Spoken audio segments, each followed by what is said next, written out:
Hello भाई, आप लोग कैसे हैं। और देखिए हम इधर बाहर आए हैं गाना शूट करने के लिए।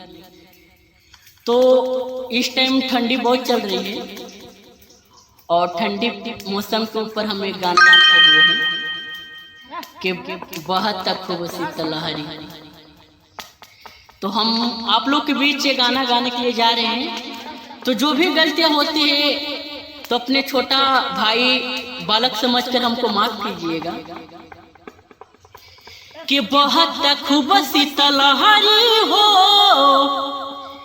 कि कैसे निकले हम बहारी हो, कि बहुत खूब शीतल लहरी हो कि कैसे निकले हम बहारी हो, कि कापता देहिया में आग लगई के सुनाए हो करे जहाँ हर झाड़ा में भाड़ा पे यही बुका, कि सुनाए हो करे जहाँ